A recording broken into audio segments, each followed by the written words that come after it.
Hi lovely people, welcome. Today I will talk about what chronic stress does to your body. Before we start, quick note, I am sharing this as a nurse and from my own personal experience, but everything on this channel is for information and education only, not personal medical advice. Okay, let's get into it. Are you tired all the time but can't sleep? Do you get sick more than you used to? Digestion problems that come and go? Headaches, muscle tension, brain fog, weight that won't shift no matter what you do? Most people treat those as separate problems. A pill for this, a diet for that. But what if they have the same root cause? Today I want to talk about what chronic stress actually does inside your body, because as a nurse I see this connection missed all the time, and as someone who lived in stress mode for most of my life, I felt many of the symptoms in my own body. In my last video I talk about fight or flight, your body's survival response. If you haven't seen it, I will link it above. Today we go one level deeper, because one thing is experiencing flight or fight occasionally. Something completely different is living in it, day after day, year after year. And that's where the body starts to pay the price. When you are stressed, your body releases two main hormones, adrenaline and cortisol. Adrenaline is the fast one, heart racing, breathing fast, muscles ready. That's the immediate alarm. Cortisol is the slower one. It's meant to help you sustain energy during a threat. It's actually essential in short bursts. But cortisol was never designed to run continuously. When it stays elevated day after day, it starts to affect almost every system in your body. And I mean that literally. There is almost no part of you it doesn't touch. Let me walk you through what happens. Your immune system. Cortisol suppresses immune function.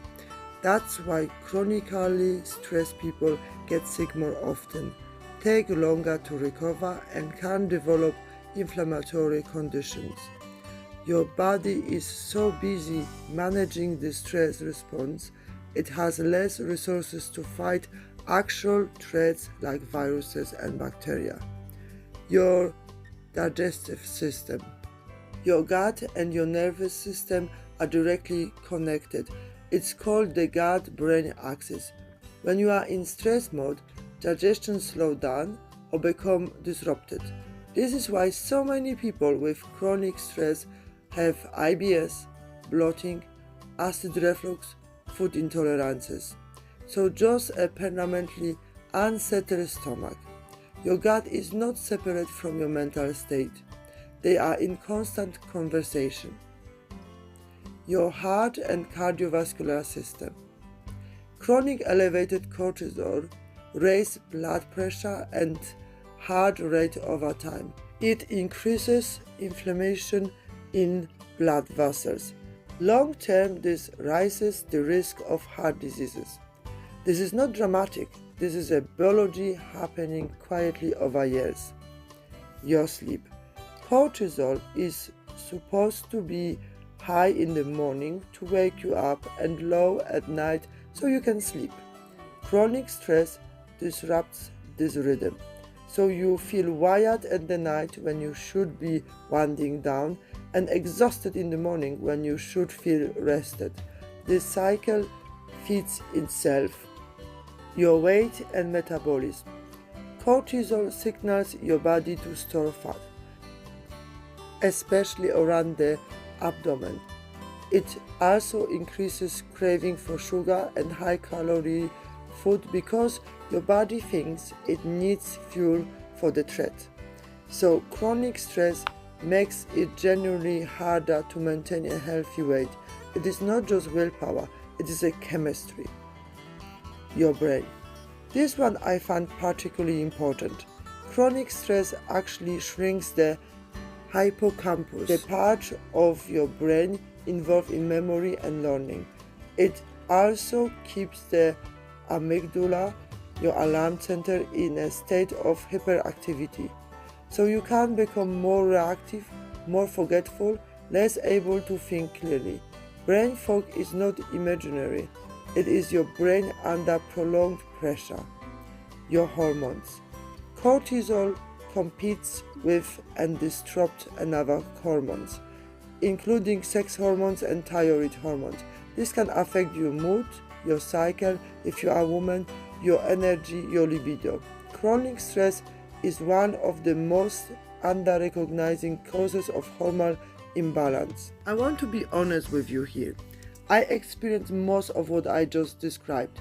The exhaustion, the digestive issues, the weight that wouldn't shift, the sleep problem, the brain fog, food intolerances, many of those. For years I treated each symptom separately, never connecting them. It wasn't until I started understanding my own nervous system, my own history of living in survival mode, that I began to see the pattern underneath of all of this. The body keeps score. I didn't invent that phrase, but I believe it completely. Your body remembers everything your mind tries to push through. And the good news, and there is generally good news, is that the same way chronic stress damages the system, reducing stress begins to repair them. The body wants to heal.